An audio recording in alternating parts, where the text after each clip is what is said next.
नमस्कार. BMS first year रचना शरीर या विषयातील आज आपण बोन, अस्थी किंवा मग ऑस्टिओलॉजीचा कोणताही SAQ असो किंवा LAQ असो, तो जर तुम्हाला प्रश्न युनिव्हर्सिटी एक्झाममध्ये पडला तर तो कशा पद्धतीने अटेम्प्ट करायचा किंवा तो आन्सर लिहिण्याचा काय फॉर्मॅट असला पाहिजे, तर ते आज आपण या व्हिडिओमध्ये बघणार आहे.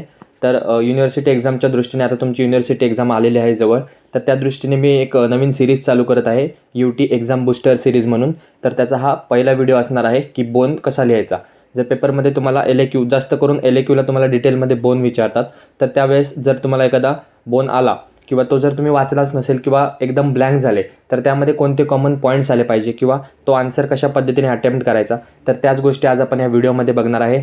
तसंच आपल्या या नवीन सिरीजचा हा पहिलाच व्हिडिओ आहे. अशाच पद्धतीने 10 ते 12 व्हिडिओज या सिरीजमधले अपलोड होत राहतील आणि ते नक्कीच तुम्हाला युनिव्हर्सिटी एक्झामच्या दृष्टीने खूप इम्पॉर्टंट ठरतील आणि हे तुम्ही नक्कीच मला कमेंट करून नंतर सांगालच. आणि तसंच युनिव्हर्सिटी एक्झाममध्ये पासिंग म्हणा किंवा मार्क्स इन्क्रीज करण्यासाठी किंवा चांगला स्कोअर करण्यासाठी हे व्हिडिओज तुम्हाला खूप महत्त्वाचे ठरतील. तर ते व्हिडिओज आजपासून आजचा हा पहिला व्हिडिओ आहे आणि असेच पुढचे व्हिडिओ येत राहतील, ते सुद्धा तुम्ही अवश्य पहा. तर व्हिडिओला सुरुवात करण्यापासून आपण हे बघूयात की ऑस्टिओलॉजी किंवा बोन ह्याला किती मार्क युनिव्हर्सिटी एक्झामसाठी आहेत. तर ऑस्टिओलॉजी या टॉपिकसाठी तुम्हाला युनिव्हर्सिटी एक्झाममध्ये रचना शरीरच्या पेपरमध्ये 12 मार्कांचं वेटेज दिलेलं आहे. म्हणजे 12 मार्कांचं वेटेज म्हणजे तुम्हाला फिक्स एक LAQ ह्याच्यावर येऊ शकतो. जरी नाही आला चुकून तर SAQ तर फिक्स ह्याच्यावर येईलच. त्यामुळे सर्व बोन्स जे सिलेबसमध्ये दिलेले आहेत आणि जे प्रिव्हियस इयरला पडलेले आहेत महत्त्वाचे बोन्स आहेत, ते सर्व तुम्ही डिटेलमध्ये कव्हर करा. त्यांचे जे पॉईंट्स मी व्हिडिओमध्ये सांगणार आहे ते व्यवस्थित स्टडी करा. जसं तुम्हाला कंपॅरेटिव्हली लक्षात ठेवता येईल किंवा प्रत्येकाचा एक डायग्राम कमीत कमी तुम्ही लक्षात ठेवा. तर अशा पद्धतीने तुम्ही ऑस्टिओलॉजी या टॉपिकचा स्टडी करा. तसंच ज्या ज्या महत्त्वाच्या गोष्टी असतील त्या मी पुढे व्हिडिओमध्ये जागोजागी सांगणारच आहे, ते सुद्धा लक्षपूर्वक ऐका आणि तसंच व्हिडिओ संपूर्ण पहा शेवटपर्यंत. तर सुरुवातीला बोन, ज्याला आपण आयुर्वेदामध्ये अस्थी असं म्हणतो, तर सुरुवातीला कोणताही बोन जर तुम्हाला LAQला समजा विचारला डिटेलमध्ये, की एक्झाम्पल देतो की स्कॅप्युला तुम्हाला डिटेलमध्ये लिहायचं आहे, तर जेव्हा डिटेलमध्ये लिहायचं असं दिलं असेल तेव्हा तुम्हाला सुरुवात करायची अस्थी या आयुर्वेदिक पार्टपासून, कारण ते 10 मार्कांचा प्रश्न आहे. त्यामध्ये बऱ्यापैकी सर्व पॉईंट्स कव्हर झाले पाहिजे. आणि मग तुम्हाला जर एखादा बोन, आता हे झालं की बोन येत असेल तर, आणि जरी एखादा बोन येत नसेल, ब्लँक झाला तुम्ही किंवा वाचलाच नसेल, अननोन बोन पडला किंवा ऑड बोन पडला, तर तुम्ही काय करायचं, तर हे जे मी पॉईंट्स सांगत आहे ते कमीत कमी तेवढे पॉईंट्स तुम्ही लिहायचे. नंतर त्या बोन संबंधित थोडंफार जेवढं माहिती आहे तेवढं लिहायचं. म्हणजे कमीत कमी तुम्हाला 10 मार्कांपैकी तिथे 3 ते 4 मार्क आरामात तुम्हाला देऊन जातील. आणि 0 किंवा न अटेम्प्ट करण्यापेक्षा ह्या गोष्टी लिहिल्या तर तुम्हाला नक्कीच पेपरसाठी फायदा होईल. तर सुरुवातीला अस्थी ह्याच्या आयुर्वेदिक पार्टमध्ये काय लिहायचं, तर त्याची व्याख्या: अस्य ते इति अस्ति, अस्ति एक कठिनांश देहस्मिन. एक लाईनीचा श्लोक आहे, पाठ करून टाका. त्याचा अर्थ काय होतो की अस्थी म्हणजे जो टिकून राहतो तो शरीराचा भाग. त्यानंतर शरीरातील एक कठिनांश अंश म्हणजे अस्थी होय. शरीरातील 7 धातूंपैकी अस्थि धातू हा 5व्या क्रमांकाचा धातू आहे. हे तुम्हाला इंट्रोडक्शनमध्ये लिहायचं आहे. त्याच्यानंतर उत्पत्ती: रसाद रक्त ततो मांस, मांसानं मेदो ततो अस्थि, अस्थिच्च. म्हणजे अस्थीची उत्पत्ती व पुष्टी ही मेदपासून होत असते, मेद धातूपासून होत असते. ही झाली अस्थी ह्याची व्याख्या आणि उत्पत्ती. त्यानंतर नेक्स्ट आहे अस्थीचं पांचभौतिकत्व. त्यामध्ये पृथ्वी महाभूताचं आधिक्य असतं. दोष संबंधामध्ये वाददोष असतो. धातुमल, अस्थीचं धातुमल आहे नख आणि केश. त्यानंतर धातुसार मज्जा. त्यानंतर स्रोतस मूलस्थान, अस्थि व स्रोतसाचं मूलस्थान आहे मेद व जगन. तर ह्या गोष्टी एक एक पॉईंट, एक मार्काच्या एक ह्याच्या गोष्टी आहेत, एक शब्दाच्या गोष्टी आहेत, तेवढं लक्षात ठेवा. त्यानंतर हेच गोष्टी तुम्हाला MCQमध्ये सुद्धा उपयोगी पडतील. तर हा जो आयुर्वेदिक पार्ट आहे तो तुम्हाला प्रत्येक बोनमध्ये सुरुवातीला लिहायचा आहे. त्यानंतर अस्थीचे प्रकार, मेनली अस्थीचे 5 प्रकार सांगितलेले आहेत आयुर्वेदानुसार: कपाल अस्थी, रुचक अस्थी, तरुण अस्थी, वलय अस्थी आणि नलक अस्थी. तर ह्याचा अर्थ काय होतो किंवा कोणत्या बोन्स कोणत्या अस्थी कोणत्या प्रकारचे आहेत हे आपण पुढे बघणार आहे. त्यानंतर संख्या: चरकानुसार 360 सांगितलेले आहेत, सुश्रुतानुसार 300 अस्थी आणि आधुनिक म्हणजे मॉडर्ननुसार 206 बोन्स सांगितलेले आहेत. तर हे सुद्धा तुम्हाला MCQमध्ये उपयोगी पडेल. तसंच ते तुम्हाला SAQमध्ये नाही पण LAQमध्ये तर तुम्हाला हे लिहिलं तर नक्कीच फायदा होईल. तर व्याख्यापासून ते संख्यापर्यंत जो आपण पार्ट पाहिला तो तुम्हाला कोणत्याही बोनमध्ये लिहिणं अपेक्षित आहे त्याच्या आयुर्वेदिक पार्टमध्ये. त्यानंतर एवढा पार्ट लिहून झाल्यानंतर जो प्रश्नामध्ये तुम्हाला बोन दिलेला आहे त्याचं तुम्ही आयुर्वेदिक नेम माहिती असेल तर आयुर्वेदिक नेम लिहायचं, मराठीमध्ये नेम लिहायचं. त्याच्यानंतर त्याचा जो प्रकार आहे, म्हणजे जे आपण आता अस्थींचे 5 प्रकार पाहिले त्यानुसार तो बोन जो दिला आहे क्वेश्चनमध्ये त्याचा जो प्रकार आहे तो मेन्शन करायचा. त्याच्यानंतर त्याच्याबद्दल थोडक्यात एखादी ओळ लिहायची. त्यानंतर त्याची संख्या शरीरामध्ये किती आहे ते लिहायचं. हा झाला अस्थिचा आयुर्वेदिक पार्ट. इथेपर्यंत तुमचा आयुर्वेदिक पार्ट येईल आणि तिथून पुढे जो तुम्हाला बोन क्वेश्चनमध्ये दिलेला आहे तो तुम्ही लिहायला स्टार्ट करायचा. मग ते जरी तुम्हाला स्पेसिफिक पॉईंट्स दिले असतील की स्कॅपुलाचे एक्सटर्नल फीचर्स, त्याच्या अटॅचमेंट किंवा मसल रिलेशन्स लिहा, त्यानंतर क्लिनिकल अॅनाटॉमी लिहा, असे जरी पॉईंट विचारले असतील तर कमीत कमी एवढा आयुर्वेदिक पार्ट लिहून ते पॉईंट्स कव्हर करा. म्हणजे तुमचा एक 10 मार्कांचा प्रॉपर LAQचा आन्सर तयार होतो. तर हे होतं आपलं अस्थिचा आयुर्वेदिक पार्ट. त्याच्यानंतर मी तुम्हाला सांगितलं क्वेश्चनमध्ये जो बोन असेल त्याचा आयुर्वेदिक पार्ट, नाव, संख्या, प्रकार लिहायचं. त्याच्यानंतर बोनचं इंट्रोडक्शन, जो तुम्हाला बोन दिलं त्याला काही इंट्रोडक्शन आहे का, की त्याचं नावाचं काही सिनोनिम आहे का, त्याच्या शेपनुसार त्याला काही वेगळं नाव आहे का, ते 2 ते 3 पॉईंट्स त्या बोनच्या इंट्रोडक्शनमध्ये आले पाहिजेत. आता इथून पुढे जो आपण पॉईंट पाहणार तो क्वेश्चनचा बोन आहे, एवढं तुम्ही लक्षात घ्या आणि त्यानुसार ऐका. त्यानंतर आर्टिक्युलेशन, जो बोन दिलेला आहे त्याचं आर्टिक्युलेशन आहे का, म्हणजे प्रत्येक बोनला आर्टिक्युलेशन असतं की खालून कोणाला अटॅच आहे, वरच्या साईडून कोणाला अटॅच आहे, तर ते तिथं आलं पाहिजे. त्याच्यानंतर साईड डिटर्मिनेशनमध्ये एखादा बोन कोणत्या साईडचा हे तुम्ही कसं डिटर्माइन करणार, त्याचे जे पॉईंट्स आहेत ते ह्या पॉईंटमध्ये आले पाहिजेत. त्यानंतर बोनचा एक्सटर्नल फीचर्स, म्हणजे त्याला किती एंड आहे, त्याचे किती पार्ट्स आहेत, त्यानंतर त्याला काही वेगळा शेप आहे का, त्यानंतर त्याच्या बॉर्डर्स, त्याचे रिलेशन्स, हे साईड एक्सटर्नल फीचर्समध्ये आलं पाहिजे.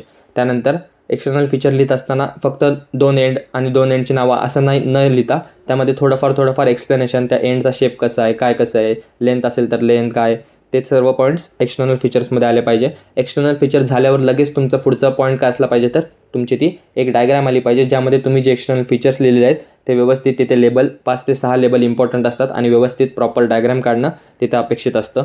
त्यानंतर तुम्हाला अटॅचमेंट्स लिहायचे आहेत.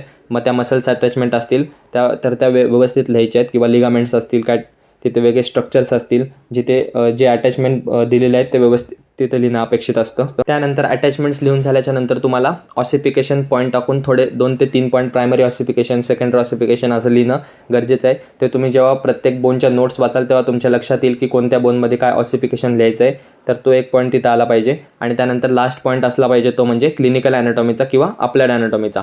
तर क्लिनिकल अॅनाटॉमीमध्ये प्रत्येक गोष्टीचे तुम्ही 3 ते 4 मिनिमम क्लिनिकल अॅनाटॉमी करून जा, की जर एखादा बोन आला, समजा ह्युमरस आला, तर त्याची क्लिनिकल अॅनाटॉमी काय आहे, ते कुठं फ्रॅक्चर होऊ शकतं, कुठल्याच ठिकाणी जास्त फ्रॅक्चर होतं, किंवा त्याचं कोणत्या फ्रॅक्चरची वेगळी नावं आहेत का, तर हे सर्व क्लिनिकल अॅनाटॉमीमध्ये तुमचं आलं पाहिजे. तर हा होता एक तुमचा बोन लिहिण्याचा कॉमन फॉर्मॅट, किंवा अशा प्रकारे तुमचा कोणताही बोन आला पाहिजे. म्हणजे आता कोणताही बोन येऊ द्या पण तुमचा फॉर्मॅट किंवा जे सब हेडिंग्स आहेत ते हे आले पाहिजेत आणि ह्याच्यानुसार तुमचा आन्सर असला पाहिजे. आता ह्याच्यामध्ये फक्त एक फरक पडू शकतो की तुम्हाला क्वेश्चनमध्ये समजा एखाद्या वेळेस स्पेसिफिक गोष्टी विचारल्या जातील की फक्त साईड डिटर्मिनेशन, एक्सटर्नल फीचर्स आणि अटॅचमेंट लिहा. मग त्यावेळेस पूर्ण आन्सर लिहित बसायचं नाही, तिथे जेवढं विचारलं तेवढंच लिहायचं, कारण सगळं लिहित बसलं तर तुमचा वेळसुद्धा जाईल आणि ते आवश्यकतासुद्धा नसते. त्यामुळे ते सुद्धा तुम्हाला क्वेश्चन वाचून समजलं पाहिजे की आता आपल्याला ह्या आन्सरमध्ये काय काय लिहायचं आहे. आणि हे इतर लोकांसाठी एक गोष्ट आहे की जर तुम्हाला ब्लँक झाला असेल किंवा तुम्हाला तो वाचलाच नसेल आणि येतच नसेल तर तुम्ही ह्या बाकीच्या गोष्टी लिहू शकता, जेणेकरून तिथे तुम्हाला 0 पडण्यापेक्षा 3 ते 4 मार्क्स मिळून जातील. त्यानंतर तुमच्या सिलेबस कॉपीनुसार हे काही महत्त्वाचे किंवा सर्वच बोन्स दिलेले आहेत त्यामध्ये जे स्टार केले ते जास्त महत्त्वाचे आहेत, ते ह्यावेळेस युनिव्हर्सिटी एक्झामला येण्याचे चान्सेस आहेत. तर ते थोडे व्यवस्थित स्टडी करा, कारण ते प्रिव्हियस इयरला सुद्धा पडलेले आहेत आणि खूप इम्पॉर्टंट आहेत. त्यामध्ये क्लॅव्हिकल, स्कॅपुला, ह्युमरस हे जरा व्यवस्थित करा. त्यानंतर रेडियसलना पण एकदा बघून ठेवा, कंपॅरेटिव्हली स्टडी करा. त्यानंतर क्रॅनियल बोन्स, फेशियल बोन्स, फॅलंजेस हे जास्त प्रिव्हियस इयरला पण विचारलेले नाही आहेत, तरी पण एकदा त्याची कन्सेप्ट क्लिअर करा, कोणते कोणते बोन येतात, काय संख्या किती आहे, कसे असतात ते एकदा बघून घ्या. त्यानंतर फिमर हा एक महत्त्वाचा बोन आहे. त्यानंतर टिबिया, फिब्युला जसं रेडियसलना कराल तसं कंपॅरेटिव्हली करून ठेवा. त्यानंतर सॅक्रम हा इम्पॉर्टंट बोन आहे, तो LAQला बऱ्याचदा विचारला आहे. त्यानंतर वर्टिब्रेमध्ये संख्या वगैरे बघून ठेवा, सिक्वेन्स आणि त्याची C7 वगैरे ते बघून ठेवा. आणि अटलास ॲक्सिस हे मेनली विचारतात. त्यानंतर पटेला हा बोनसुद्धा एकदा विचारण्याचे चान्सेस आहेत. पटेला जर विचारला तर SAQला सुद्धा विचारू शकतात. आणि पेल्विक बोन्स, त्यामध्ये इलियम, इशियम, प्युबिस व्यवस्थित करून ठेवा. तर हे मी तुम्हाला सांगितलं की काय गोष्टी वाचा. तर हे जे बोन्स आहेत ते मागे जे आपण पॉईंट्स बघितले तर सर्व बोन्स त्या पॉईंटनुसार तुम्ही स्टडी करा, कारण तेच पॉईंट्स तुम्हाला एक्झाममध्ये लिहायचे असतात. तसंच सोबतीने प्रत्येकाची एक डायग्रामसुद्धा करून ठेवा. त्यानंतर आता काही मी पॉईंट सांगत आहे जे तुम्हाला उपयोगी पडतील. एखाद्याला जर प्रश्न आन्सरच लिहिता येत नसेल, पूर्ण ब्लँक झाला असेल, आता मी काय लिहायचं टेन्शन आलं असेल, तर कमीत कमी हे जे मी आतापासून पॉईंट सांगतो इथून पुढे ते तरी लक्षात ठेवा, ते व्यवस्थित वाचा. ते तुम्ही प्रत्येक क्वेश्चनमध्ये ज्या बोनमध्ये ॲड करू शकता. त्यामध्ये क्लॅव्हिकल आला तर त्याचं नाव आहे अक्षक अस्ती, अप्पर लिमचा बोन आहे. त्याच्यानंतर त्याची संख्या 2 असतात बॉडीमध्ये. त्यानंतर त्याचा प्रकार आहे रुचक अस्ती आयुर्वेदानुसार, म्हणजेच स्लाइटली कर्व्ड बोन असतो, इलॉंगेटेड असतो. त्यानंतर दुसरा आहे स्कॅपुला, अंशफलक अस्ती म्हणतात, तो पण अप्पर लिमचा बोन आहे, असं पण तुम्ही लिहू शकता. तर हे जे छोटे छोटे पॉईंट आहेत ते तुम्हाला हेल्प करतील एक्झाममध्ये मार्क्स स्कोअर करण्यासाठी. त्यामध्ये त्याचा प्रकार आहे कपाल असती, फ्लॅट प्लेट लाईक बोन असतो. त्यानंतर ह्युमरस, नलक असती. हे ह्युमरस, रेडियस, अल्ना, त्यानंतर फिमर, टिबिया, फिब्युला हे 6 जे लॉंग बोन आहेत त्याला आपण नलक असती असं म्हणतो. त्यानंतर स्टर्नम हा थोरॅक्समधला बोन आहे, तो फ्लॅट बोन आहे, कपाल असती त्याचा प्रकार आहे. त्याच्यानंतर हे लोअर लिमचे मी तुम्हाला आत्ताच सांगितलं फिमर, टिबिया, फिब्युला हे नलक असती आहेत म्हणजे लॉंग बोन. त्यानंतर वर्टिब्रल कॉलमचे बोन्स वर्टिब्रे, सॅक्रम. हे वर्टिब्रा हा वलय असते म्हणजे रिंग लाईक स्ट्रक्चर असतो आणि सॅक्रम हा कपाल असते म्हणजे ब्रॉड फ्लॅट बोन आहे. त्यानंतर हात आणि पायाचे जे बोन्स असतात त्याला आपण फॅलेंजेस असं म्हणतो, ते सुद्धा स्मॉल लॉंग बोन्स आहेत, नलक अस्तीचेच प्रकार आहेत. त्याच्यानंतर स्कल आणि फेशियल बोन्स हे फ्लॅट बोन्स असतात, फ्लॅट प्रोटेक्टिव्ह बोन्स असतात. तर हे तुम्हाला सांगितलं का, कारण एखादा बोन आला तर हे 2 ते 3 पॉईंट तरी कमीत कमी तुम्ही त्याच्यामध्ये ॲड करू शकता. त्यानंतर आता जे आपण बघितलं ते जर तुमच्या लक्षात नाही राहिलं तर कमीत कमी हे 5 पॉईंट लक्षात ठेवा की नलक अस्ती म्हणजे लॉंग बोन्स. म्हणजे तुम्हाला एवढं लक्षात येईल की बॉडीमध्ये जे जे लॉंग बोन्स आहेत, समजा ह्युमरस पडला तर तिथे लगेच नलक अस्ती लिहायचं.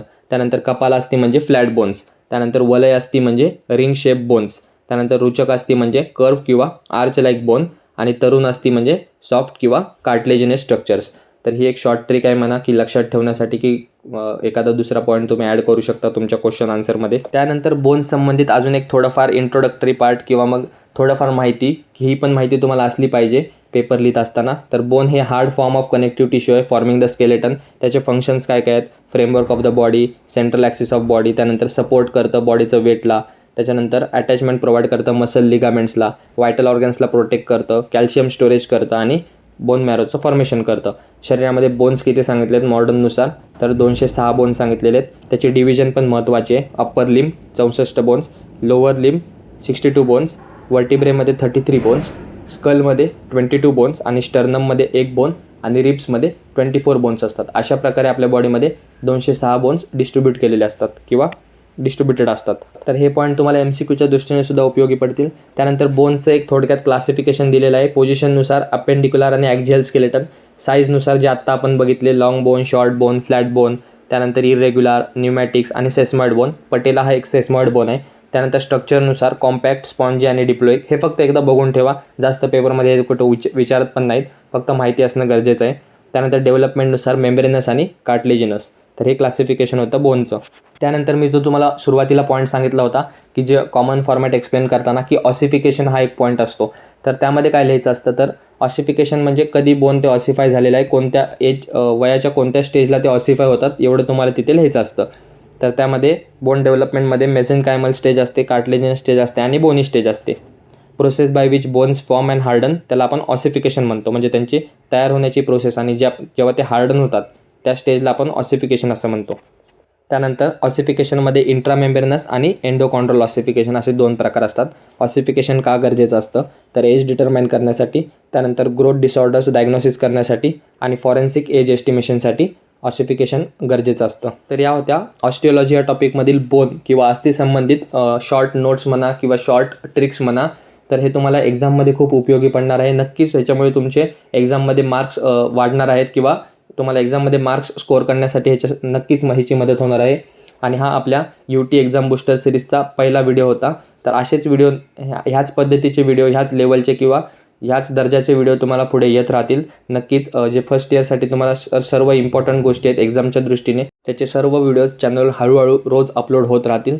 पण एक गोष्ट करा की जे व्हिडिओज मी तुम्हाला आता अपलोड करणार आहे आजपासून, ह्या सिरीजचे जे व्हिडिओज आहेत ते नक्कीच तुम्हाला एक्झाममध्ये खूप फायदेशीर ठरणार आहे. तर ते सर्व व्हिडिओ तुम्ही अवश्य पहा. तसंच हा जर व्हिडिओ तुम्हाला आवडला असेल तर व्हिडिओला लाईक करा, चॅनलला सबस्क्राईब करा आणि नक्कीच जर तुम्हाला हा व्हिडिओ युजफुल वाटेल किंवा असेच जर अजून व्हिडिओज ह्या सिरीजमध्ये पाहिजे असतील तर तुम्ही नक्की एक कमेंट करा, जेणेकरून तुमच्या कमेंटने मला एक मोटिवेशन मिळेल की ही सिरीज अजून आपण चांगल्या रीतीने कशी बनवू शकतो, त्याचा मी प्रयत्न करेन. आपण भेटूया पुन्हा लवकरच अशाच एका नवीन व्हिडिओमध्ये नवीन टॉपिकसोबत. धन्यवाद. So guys, subscribe Ayurveda Essence for more such videos. You will get all handwritten notes here.